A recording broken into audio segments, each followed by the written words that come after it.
Carl Jung 60 quotes. Who looks outside, dreams. Who looks inside, awakes. We cannot change anything until we accept it. Condemnation does not liberate, it oppresses. There is no coming to consciousness without pain. The debt we owe to the play of imagination is incalculable. Knowledge rests not upon truth alone, but upon error also. Often the hands will solve a mystery that the intellect has struggled with in vain. It all depends on how we look at things, and not how they are in themselves. Great talents are the most lovely and often the most dangerous fruits on the tree of humanity. They hang upon the most slender twigs that are easily snapped off. A man who has not passed through the inferno of his passions has never overcome them. An understanding heart is everything in a teacher, and cannot be esteemed highly enough. One looks back with appreciation to the brilliant teachers, but with gratitude to those who touched our human feeling.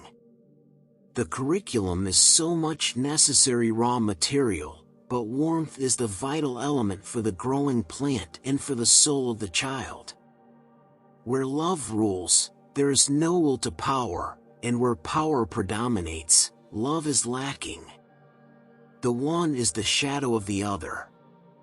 The creation of something new is not accomplished by the intellect, but by the play instinct acting from inner necessity. The creative mind plays with the objects it loves. Shame is a soul-eating emotion. The rational attitude which permits us to declare objective values as valid at all is not the work of the individual subject, but the product of human history.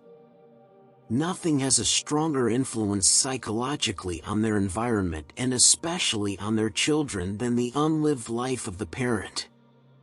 The least of things with a meaning is worth more in life than the greatest of things without it. To ask the right question is already half the solution of a problem. To me, dreams are part of nature, which harbors no intention to deceive but expresses something as best it can.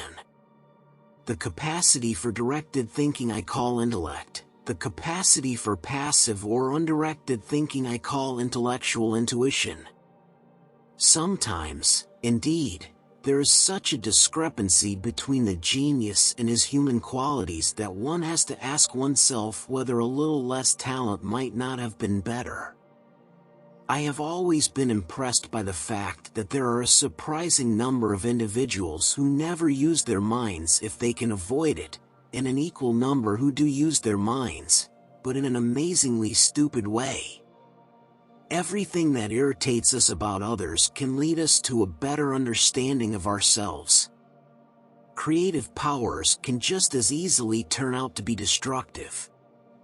It rests solely with the moral personality, whether they apply themselves to good things or to bad. And if this is lacking, no teacher can supply it or take its place. That which compels us to create a substitute for ourselves is not the external lack of objects, but our incapacity to lovingly include a thing outside of ourselves.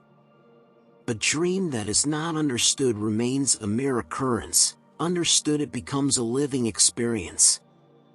A special ability means a heavy expenditure of energy in a particular direction, with a consequent drain from some other side of life.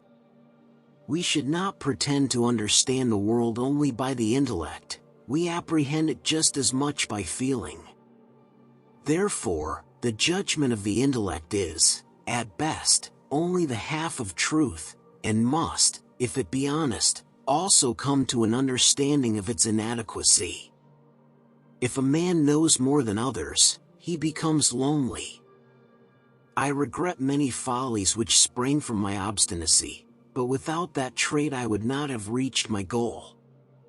As any change must begin somewhere, it is the single individual who will experience it and carry it through. The change must indeed begin with an individual. It might be any one of us. Nobody can afford to look round and to wait for somebody else to do what he is loath to do himself. When we consider the infinite variety of dreams, it is difficult to conceive that there could ever be a method or a technical procedure which would lead to an infallible result. It is, indeed, a good thing that no valid method exists, for otherwise the meaning of the dream would be limited in advance and would lose precisely that virtue which makes dreams so valuable for therapeutic purposes, their ability to offer new points of view. The greatest and most important problems of life are all fundamentally insoluble. They can never be solved but only outgrown. A man who has not passed through the inferno of his passions has never overcome them.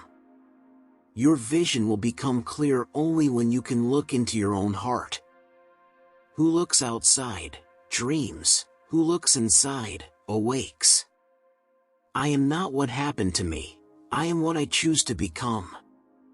The first half of life is devoted to forming a healthy ego. The second half is going inward and letting go of it.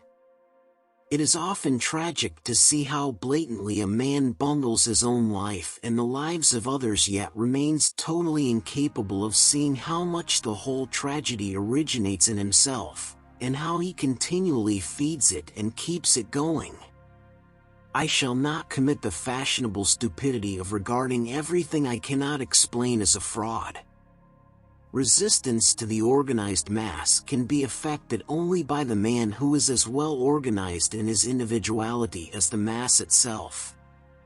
The shoe that fits one person pinches another. There is no recipe for living that suits all cases. Knowing your own darkness is the best method for dealing with the darknesses of other people. The acceptance of oneself is the essence of the whole moral problem and the epitome of a whole outlook on life. We cannot change anything unless we accept it. Condemnation does not liberate, it oppresses. Find out what a person fears most, and that is where he will develop next. The pendulum of the mind oscillates between sense and nonsense, not between right and wrong. No tree, it is said, can grow to heaven unless its roots reach down to hell. Where wisdom reigns, there is no conflict between thinking and feeling. Man needs difficulties, they are necessary for health. There are as many nights as days, and the one is just as long as the other in the year's course.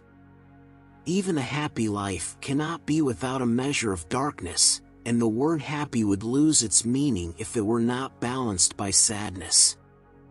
Nobody can fall so low unless he has a great depth. If such a thing can happen to a man, it challenges his best and highest on the other side.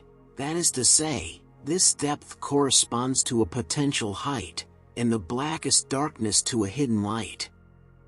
In all chaos there is a cosmos, in all disorder a secret order.